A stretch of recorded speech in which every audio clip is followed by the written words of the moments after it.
Hey everyone, welcome back to my channel.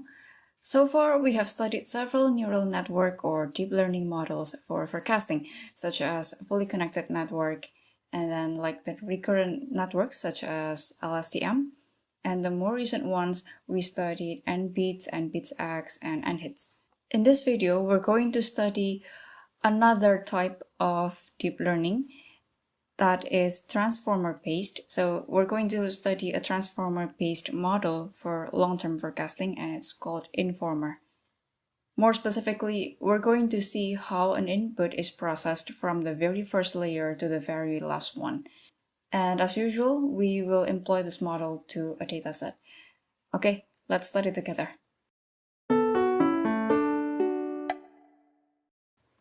Okay, so this is the complete architecture of Informer.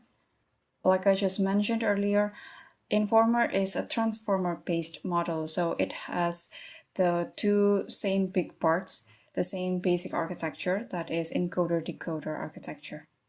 Inside the encoder and decoder is a self-attention mechanism. Notice that we have three types of self-attention mechanisms in Informer. The first is multi-head ProbSparse self-attention. The second is masked multi-head ProbSparse self-attention in the decoder part here. And the last one is multi-head attention. The last type here is the same multi-head self-attention mechanism as in the transformer. Okay, now let's focus ourselves on the encoder. The encoder part consists of several layers, several encoder layers, and this count as one layer. So the white and the thin blue trapezoid is count as one layer. Each layer has two subparts. The first is a multi-head ProbSparse self-attention, and the second one, illustrated by the thin trapezoid here, is the self-attention distilling operation. And then the output of the encoder would be a concatenated feature map. So the role of an encoder is to capture or take features from an input. And then that feature map is fed into the decoder part, but that's not the only input a decoder receives. The decoder also receives what it's called the X decoder.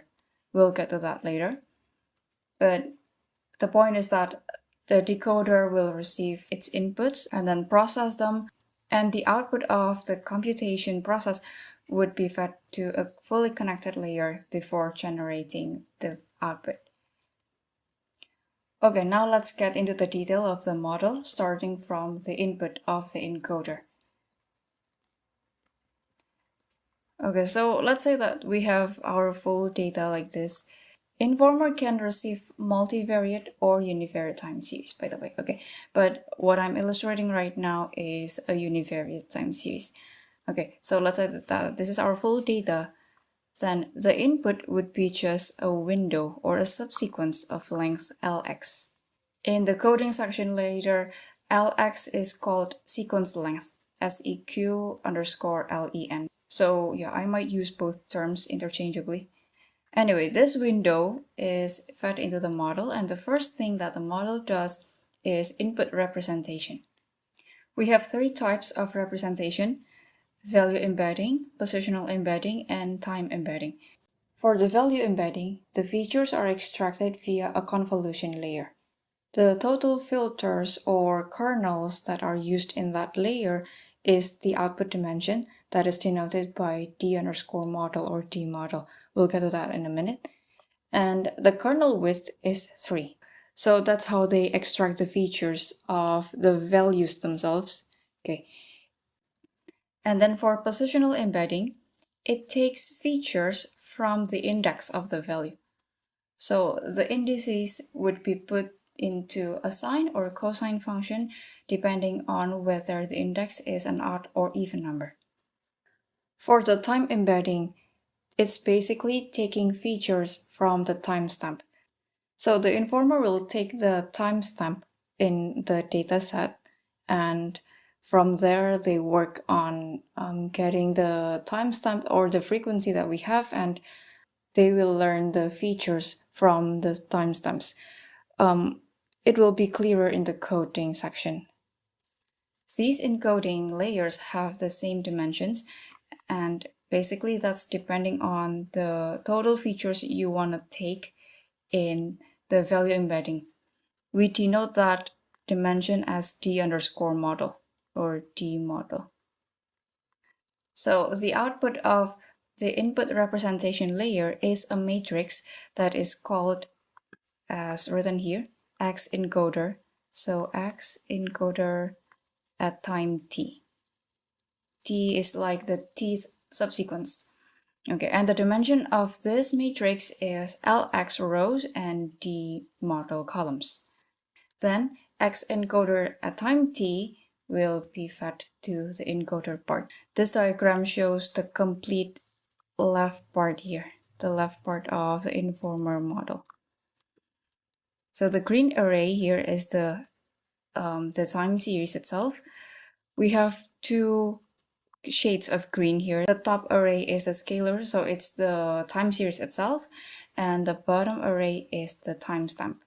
And oh yeah, I forgot to mention that in the input representation layer, there's also a convolution operation. Okay, but this part is the input representation layer that we just discussed. Okay, so next let's move on to the attention block, or as written in the diagram, multi-head ProbSparse self-attention. Okay, let's start from the last phrase, self-attention. So self-attention is an attention function that is used to map the queries to a set of key and value pairs. This is what it looks like mathematically.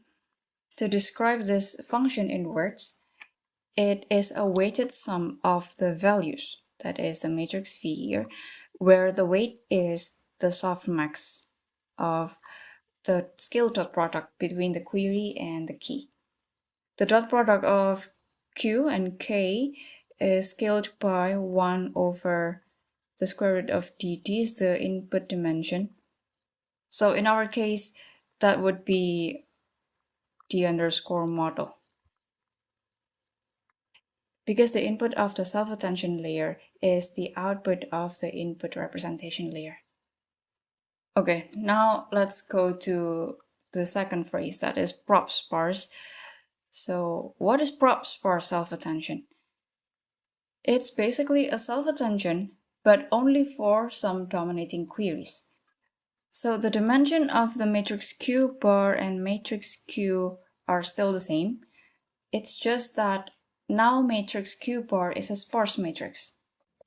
Okay, so now the question is, how can we decide which queries are dominant? I'll try to describe this briefly.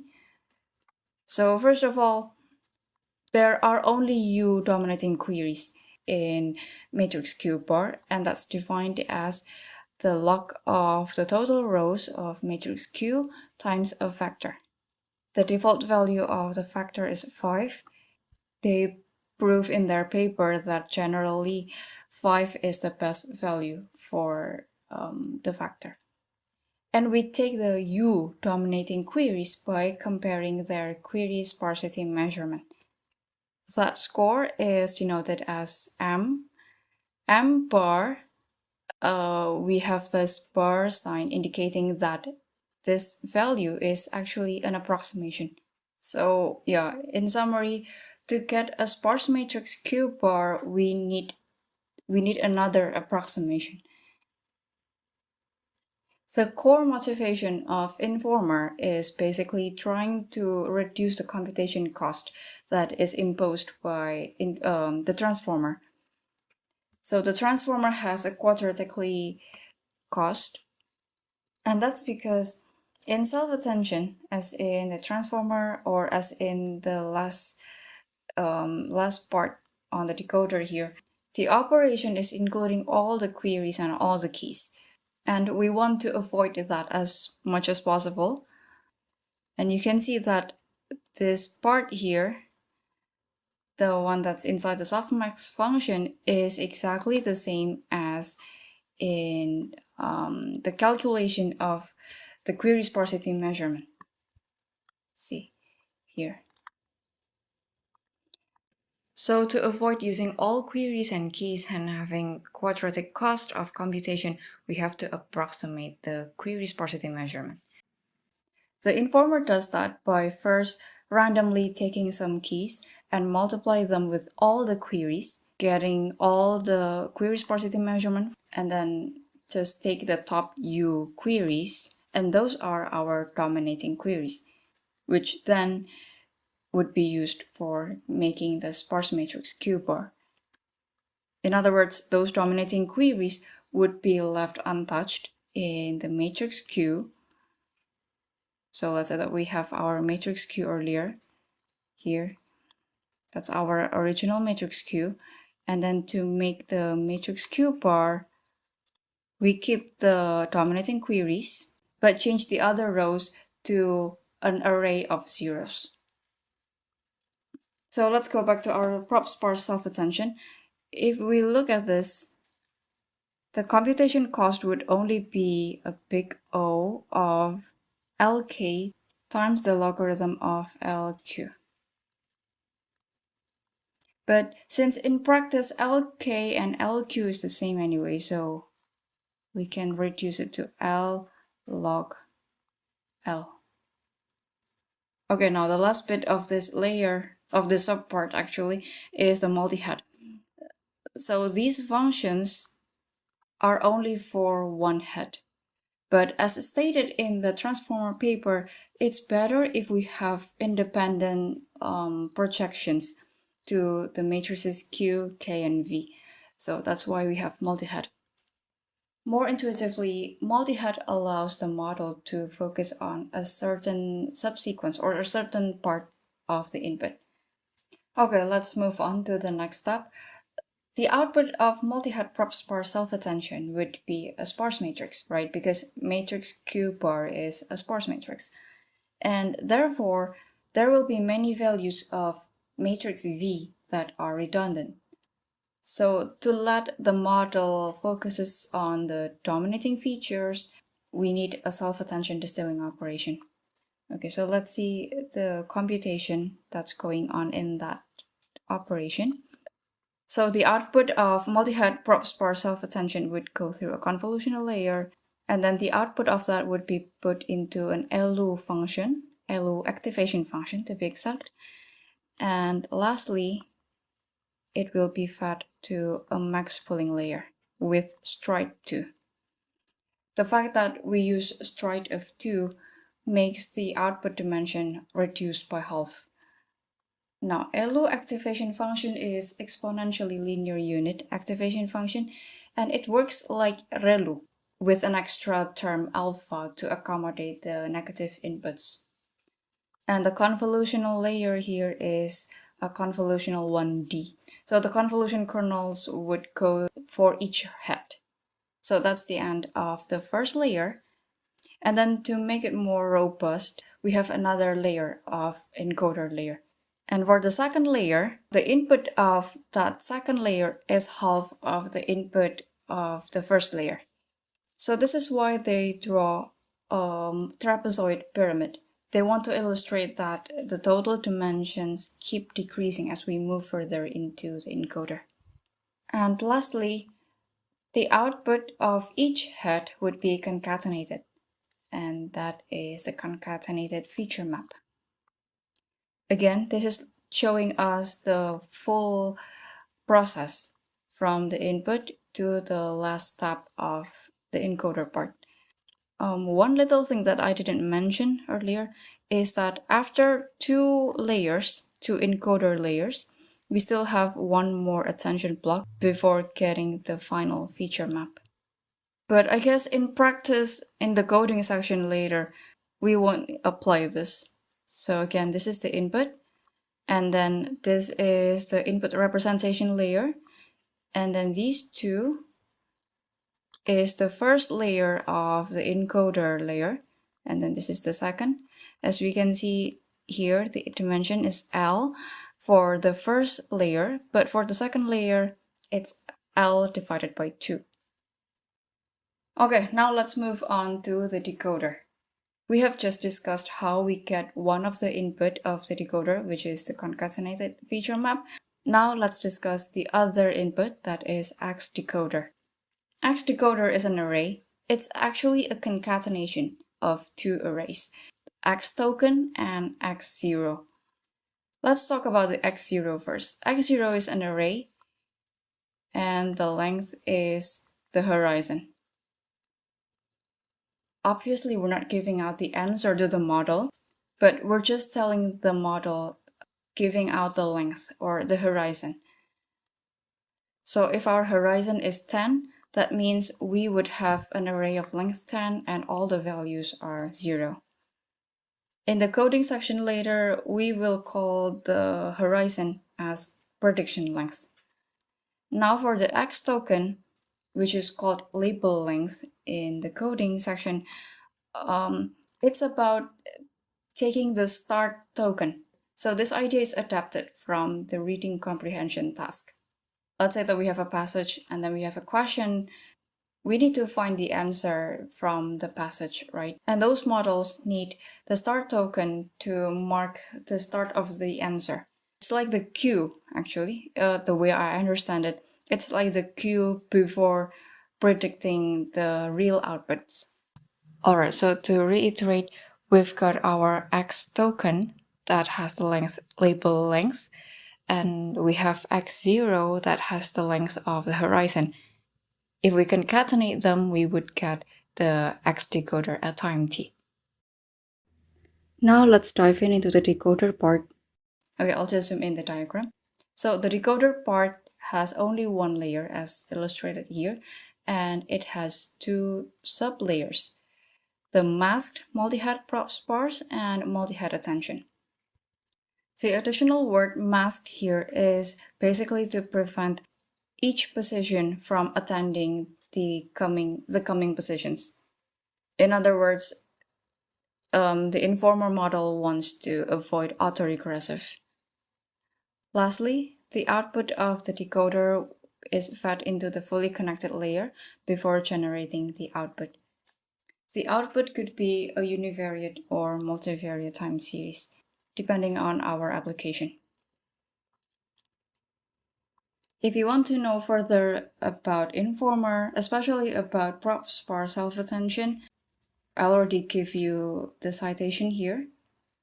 And if you're completely new to transformer-based models, then I suggest you to read the transformer paper as well. Alright, now that we have learned how the Informer model works, let's apply this to a real-life dataset. So for this project, I'm going to try to apply this to a financial dataset, even though the original demonstration of Informer is for predicting ETT, or electricity transformer temperature. Yes, this model is not specifically designed for financial datasets, but yeah, just want to see how it performs, how good or how bad. Alright, let's get started. So first of all, we import the basic libraries. And then next we download the model. Okay, so what we just did is cloning the model from this link. Okay, let me show you this link here. Well, the model is available in GitHub, and this is what we're cloning. But if you look at it closely, this is in my repository. So I already forked the repository from this. So this is where the original model exists. And if you also notice this, yeah, so I have made a little change to this model just for the prediction part. That's why I want to clone the model from my own repository. After we clone the model, we change the working directory path, and then we get to the branch where my modification exists. Next, after we download the model, let's load the data. The data source is the US Department of Treasury. I already provided the link here. So this is the data that we want to use: daily Treasury par yield curve rates.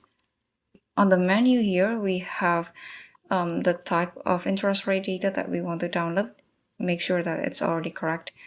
For this project, we want to use daily Treasury par yield curve rates. And then for the time period, we can only download the data 1 year at a time. So to get the data that we want to use in this project, I had to download the data 7 times. That is from 2018 to 2024. and then concatenate and sort them based on the dates. I will explain why we use arcs in more detail when we specify the model, but the important thing is that our data is in daily treasury rates.csv. Okay, so basically this cell is for loading the data and reorder the columns. Actually, if you don't want to visualize the data, then it doesn't matter. I just ordered this for the visualization. Okay, and here are the last few rows of the data set. The first column is the date, and then the rest of the columns are the interest rates for various kinds of securities. There are some missing values here, and those missing ones are from the 2-month and 4-month treasury bills. Why is that? Because they were only introduced at a later date. Let's see, they have the note here in the website. Here, the 4-month constant maturity series began on October 19, 2022. So since we download the data from 2018, we have almost 4 years of missing data. And then for the 2-month treasury bill, its first auction was in October 16, 2018. Okay, so to understand this better, let's discuss the securities that the US Department of Treasury issues. Okay, so these are all bonds actually, but depending on the maturity term, they have different names.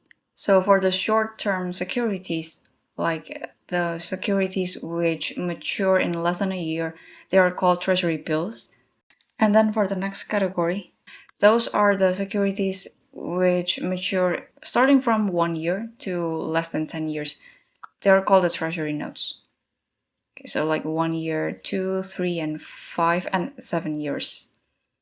Okay, and then for the 10, 20, and 30 years, they are called treasury bonds, and these are the long-term securities.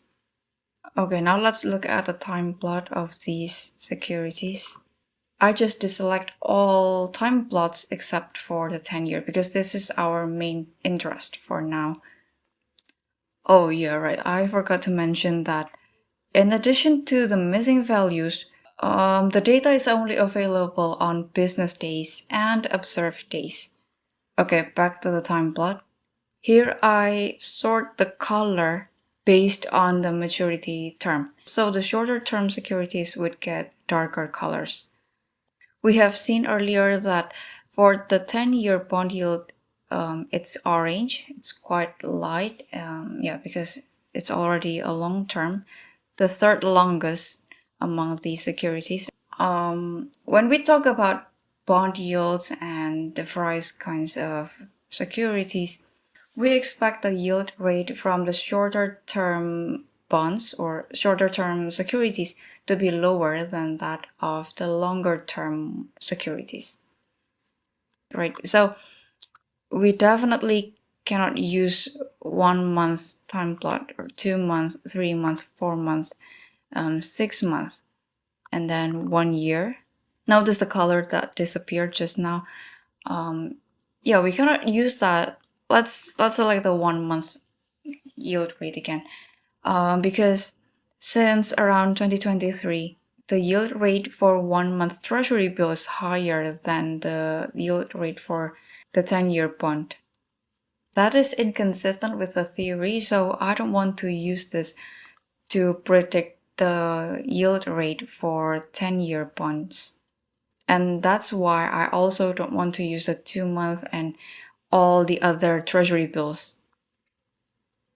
This is the 1 year time plot, and we can see here this is higher than the 10-year. So yeah, let's deselect this as well.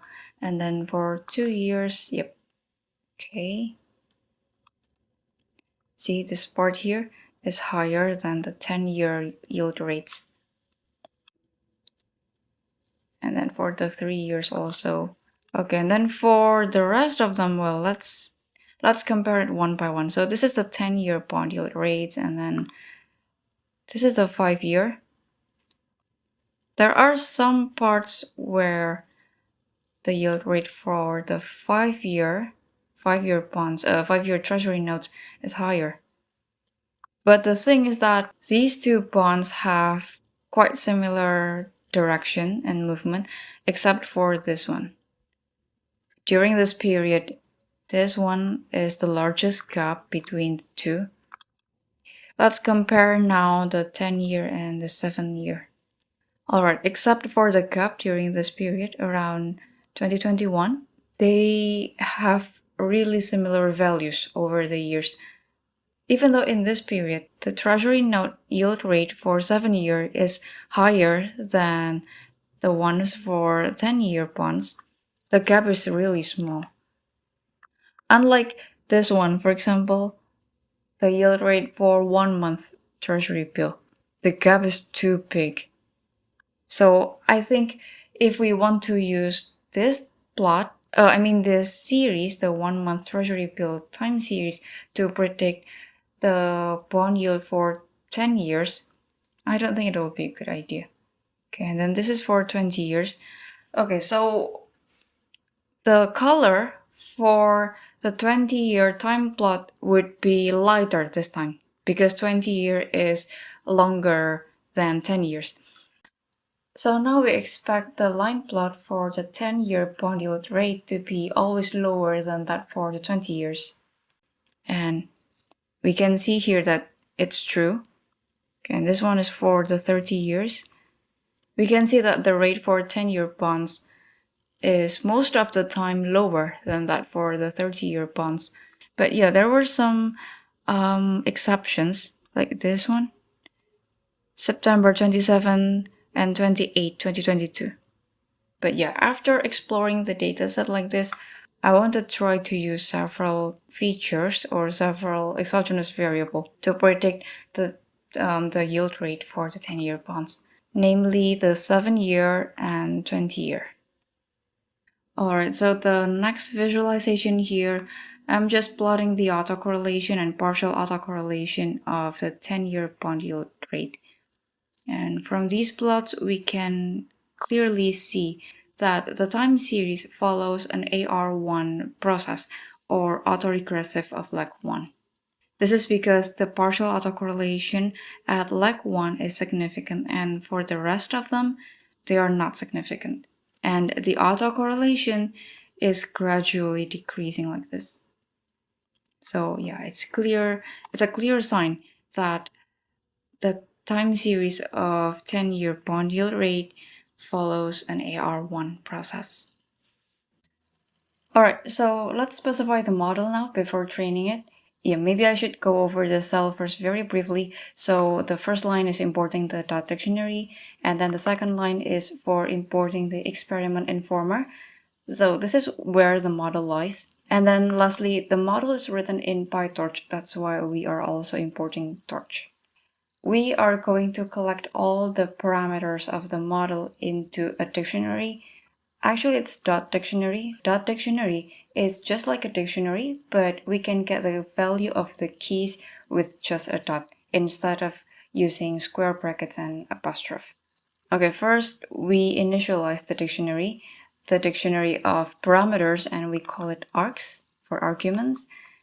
Okay, and so now let's go over the parameters. There are many of them. First up, the model. Obviously, the model is informer. They provide some other options like informer stack and informer light, but we're going to go with the informer. And then the next parameter is data. Since we're using our own data set, so we go with custom. Okay, and then for the root path and data path parameters, we have actually defined this previously when we were in the custom data segment. Yeah, but I'm just rewriting it here because I want to collect all the parameters. And then the features parameter, this is about what our forecasting task is all about. We have three options, M, S, or MS. And we go with MS because our input is multivariate time series. That's the first letter is all about. And then for the second letter, this is for the output. S is for single or univariate time series. Okay, so it's MS. Okay, and then the next parameter is target. For this parameter, we put the name of the column in our data set that we want to use as our target. Since we want to predict the bond yield for the 10-year bonds, the name of the column is 10-year, 10YR. The next parameter, calls or columns, these are the columns that we want to use. Again, we have to put in a list of column names that exist in our dataset. The next parameter is the frequency of our time series. Our dataset has business days, so we put B in it. This model can accept many frequencies down to the second. Okay, but in our case, we will go with B. All right, and then the next parameter is the checkpoints. This is for setting up the directory where the model will be saved. And then the next group of parameters are about the input. So for the encoder part, the input is denoted as sequence length, and I set it to be 90. And then the output of the model is denoted as prediction length, and I set it equal to 21. So given 90 days of history, we want to predict for the next 21 days. And then the parameter label length is like the queue. So this is like the queue before the real forecast generated. Well, more formally, this is called the start token, and the length of the start token is 5. I just set it to be 5. I've tried other values like 10 and 21 and 0. And among those values, I think 5 gives us the best prediction. That's why I go with 5. And it's stated here in the comment that the complete input for the decoder part is a concatenation of the label length and prediction length. So the complete decoder input would be an array of length 26. Okay, next parameters. Encoder in and decoder in are the total variables as input. Now we take multivariate time series as our input, so it will be more than 1. We can set it to the length of the list of columns here. So that's why I set it like this. And then the parameter C out is, C is for channel, I think. This is the total variable as their output. We only want to predict for a time series, just 1, so C out is 1. Alright, let's move on to the next parameter, factor. The factor is 5. Here, recall that with ProbSparse self-attention, we want to take the dominant features, take the dominant queries, and to determine how many dominant queries we want, we use this formula. So the natural log of the total rows of matrix Q times C. C is the factor, and this is what this factor is referring to. The default value is 5, and we go with that. Next is D model. D underscore model is the dimension of the model, and this is the dimension, the output dimension of the embedding layer. The embedding layer that we talked earlier when the data first go into the model. It's set to be 512, and we just go with that. Okay, and then N heads is the number of heads in the attention block. It's 8 by default. Okay, and then for E layers and D layers, they are encoder layers and decoder layers respectively. Again, I just go with the default here. So it's like in the diagram that we saw earlier, we have 2 encoder layers and 1 decoder layer. Alright, the next parameter is D underscore FF. This is the dimension of feed-forward network. And I just set it to the default as well, that is 2048. Alright, I didn't talk about this in the theory section, but in the ProbSparse self-attention, it's not only attention that lies in that part, but there's also the feed-forward network. Okay, so after the ProbSparse self-attention, we do a feed-forward network. And with feed-forward network, it's actually putting 2 identical layers. It's just the dimensions are different for both layers. So the output dimension of the first layer is the input dimension of the second layer. And that dimension is 2048. The type of layer that we're talking about could be dense layers like MLP or fully connected network, but it could also be a convolutional layer with kernel size of 1, and that's what they do in the code. A feed-forward network is also called the expand and contract network because they first expanded to 2048 and then contracted to the original dimension, which is 512 in this case. So yeah, the input dimension for the first layer is the same as the output dimension of the second layer. It's like the outer dimensions. So yeah, that's a little additional detail there. The next parameter is the dropout. It's 0.05 by default, but I double it to overcome the overfitting. Alright, and then the next parameter is the attention. We have two options, either prop, that is ProbSparse, or full, that is the basic attention mechanism. We're going to compare the performance that is generated from ProbSparse attention and full attention. Alright, the next parameter is embed.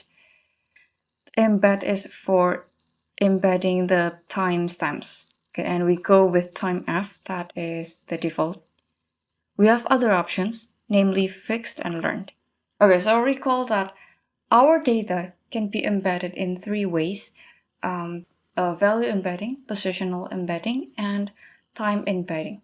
The timestamps can be embedded in three ways: time f, fixed, and learned. Okay, so first of all, before going into the embedding layer, the timestamps is pre-processed.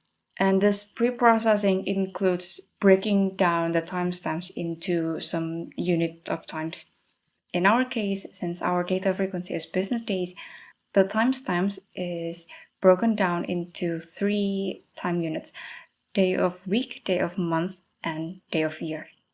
So the output of this little pre-processing is a time dataset, if you will, timestamp dataset of 3 columns. Now, with time f embedding, they will use this timestamp dataset and throw it into a dense layer or in linear layer, practically, and they will learn the relation between these columns using the fully connected network. And then for fixed and learned embedding here are quite similar because they are not putting the timestamp dataset into a linear or a dense layer. Instead, they are using embedding layer. Embedding in, this layer embedding here. So they will just build a lookup table of the time. Like they have the sizes for each unit of time. So for example, the minute unit of time has the size of 4, and then for hour has the size of 24. I guess that's because each day has 24 hours. And then after embedding each unit of time, the embedding results would be concatenated. It's just that with embedding, after they build the lookup table, they also set the weight.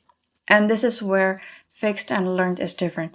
The weight for the embedding lookup table is fixed based on the position of the timestamps.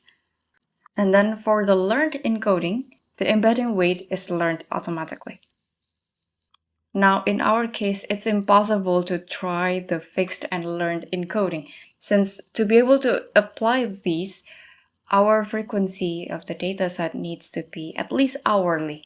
So any frequency lower than hourly, like daily, monthly, yearly, is not suitable for fixed and learned. Okay, so yeah, in our case, we have only one option, that is time f. Okay, the next parameter is the activation. So your GELU, Gaussian error linear unit.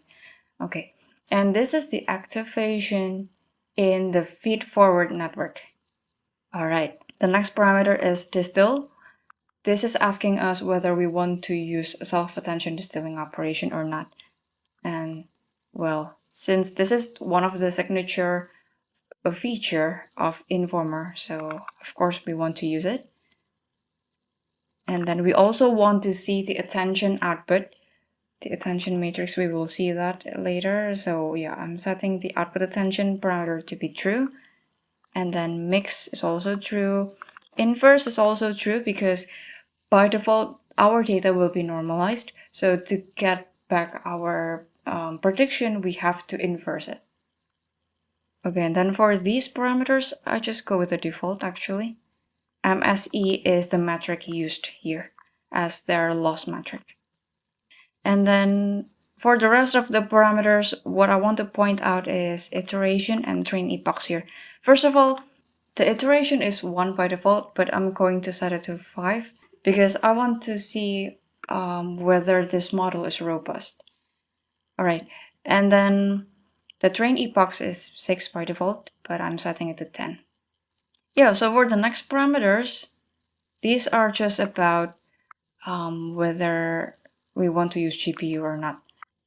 Okay, so we have only one parameter left here, and this is actually probably the most important because this is where I modify the model. Okay, so the last parameter we want to talk about is detail frequency. Okay, and this is the frequency of our prediction dates. So here's how it goes.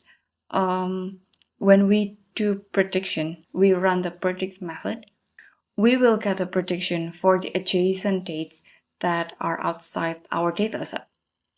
Now, since we have set that our frequency is a business day, by default, the detail frequency is also business days, and the model will generate the dates based on the business days frequency, which includes holidays, which is unrealistic, right? If you have seen my other projects in forecasting, like in LSTM project or in fully connected network for forecasting gold price, and hits actually, and hits for gold price, any forecasting projects that includes financial data, you will see that in those projects, I kind of ignore that we have holidays. I just pretend that the next data that are forecasted is for the next available day. And in this project, I want to stop ignoring that and really incorporating those holidays. So that's why I need to modify the model a little bit. I'm just adding a custom business day as one of the frequencies. That's all I did. So this is from Pandas. In Pandas time sets, we're talking about Pandas dealing with timestamps. With custom business day objects, we can set the holidays. And so when the dates are generated, they will exclude the holidays so that our data will be more realistic. Okay, and so how do I get the holidays? By the way, I named the holidays as holidays 25, and I got the holidays from the holidays library in Python. And I want to take it from the NYSE calendar, New York Stock Exchange. And for this line, well, what happened? So holidays 25, if you run the first line only, we will get that January 9, 2025 is also a holiday. It's a national day of mourning for former President Jimmy Carter. But it's actually an observed day according to the federal calendar. So that's why I'm popping this date out of the holidays list. And so yeah, that is my modification. All right, now we can print all the arguments here. It's already listed here.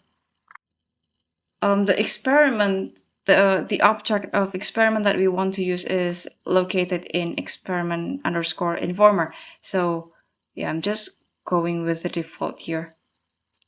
Okay, for the next segment, I want to show us the partition of our data. In this cell, I'm just getting the data for training, validation, test, and prediction. So we will see the data that is, that's already processed by the model. Okay, let's jump right into this cell. Okay, so our data is partitioned into 70%, 10, and 20%. That's for train, validation, and test respectively. And then for the validation and test datasets, they will add an array that has the length equal to the sequence length. Because of those additions, we will have overlapping in our boundaries. So let me show you here. Okay, I think we can see better using this plot. So our training dataset ends on November 23, 2022, but our validation dataset starts on July 18, 2022. Okay, and we can also see it clearly here that the validation and test set overlaps a little bit. Okay, now time to train the model. On the first line here, for I in range of the iteration. This is for training our model iteration times. And our iteration is 5, so that means we want to train our model 5 times. Each time the model starts a new iteration, they will start training from the scratch. By doing this, we can see how robust our model is. And yeah, that's why I set the iteration to be 5. Okay, let's run this. And the model will be saved in different places, by the way. So for each iteration, we will have a different setting name here.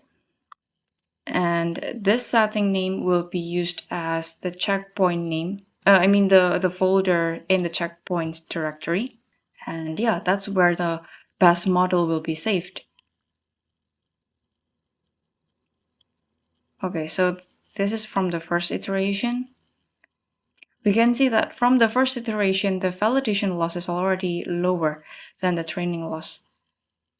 Okay, and yeah, it just keeps going like this. Now we're at the second iteration.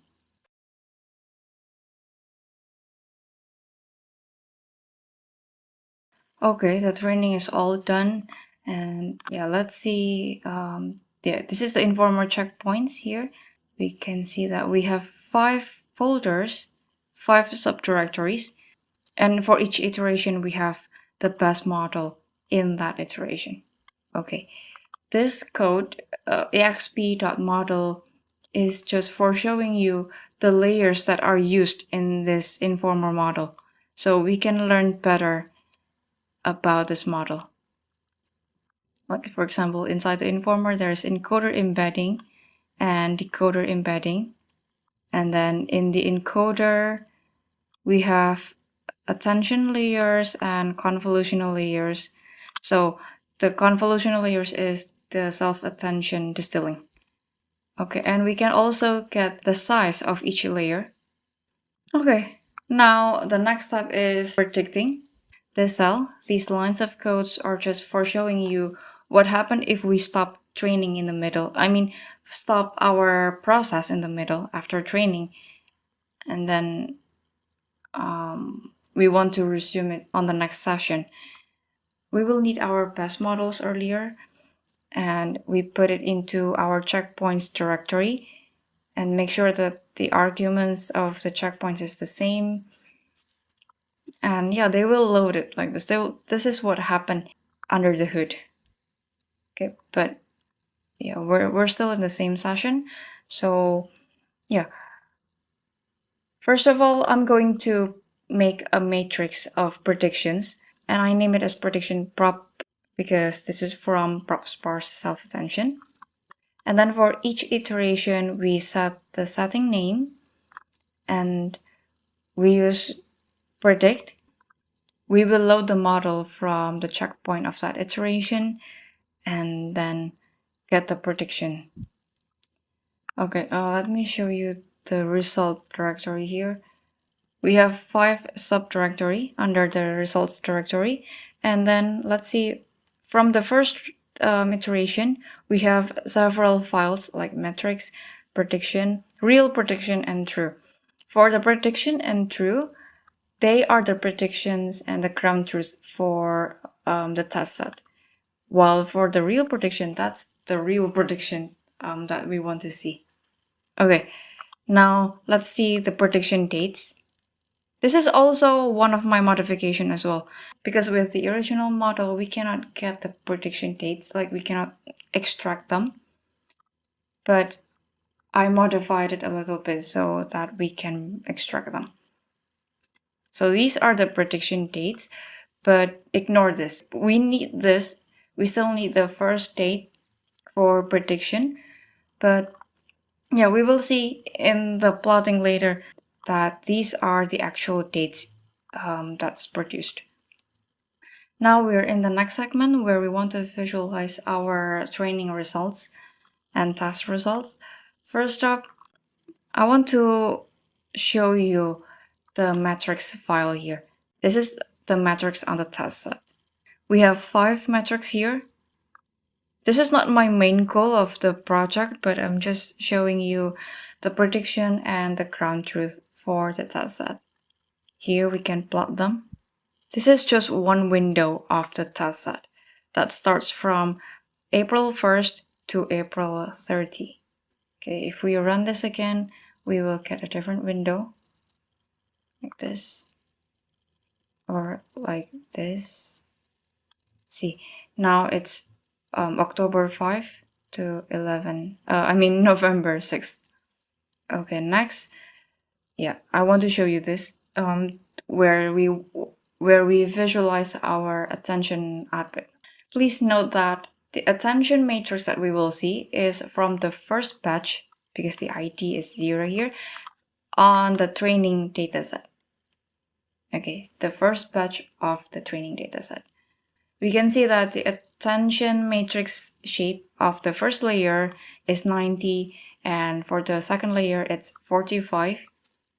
This is consistent with the theory. Okay, and these are the outputs for the first layer. Okay. In practice, the queries and the keys are equivalent, but for the purpose of understanding these attention outputs, we're going to see the queries as horizontal strips. In this output from the first head, we can see a block of pixels with the same color. I'm pretty sure they are the unselected queries. So in other words, the part which looks like a pixelated image shows us the top queries. Now, brighter color denotes a greater attention on that part. So the first head in the first layer pays more attention on the middle part of the sequence. Okay, and then for the next layer, the brighter color is here. It's in a different place. Okay, and then the next head looks like this.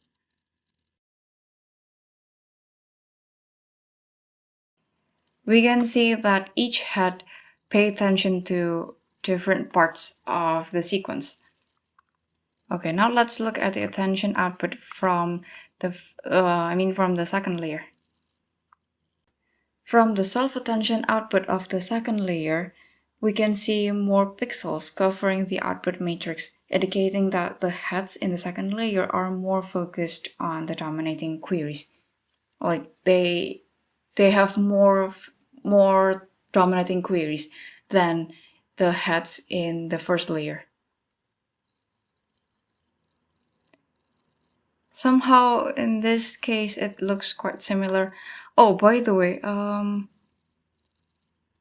this is from the the last iteration, I guess. Yeah, right.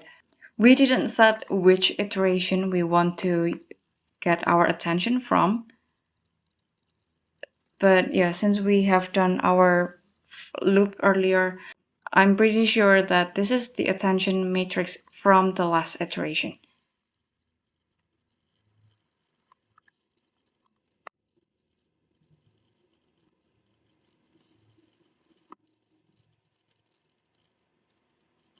Yeah, some heads looks like this, yeah. Okay, so now let's compare our prediction with the ground truth. This is our ground truth dataset that starts from January 2nd, 2025 to March 31st, 2025. Okay, and this is it. The average MSE is 0.043. And let me zoom in first like this. We can see that the predictions are not really robust because they're not really similar. But if we take the average, well, it looks okay. I mean, on some days it looks really decent. Like on the first day, January to 2025, the prediction is 4.6, while the real value is 4.57. But of course, there are some days like this one, January 13, where the error is big. The average prediction is way down here, 4.3, while the real value is 4.79. The only model which could predict this the closest is from the second iteration. The third iteration, prediction 2. On some days we get the right direction. And on some days it's like it's happening weekly that we get a really close prediction. I guess it's still a good idea to take the average of these because we get better results. Okay, so these are the predictions using ProbSparse self-attention.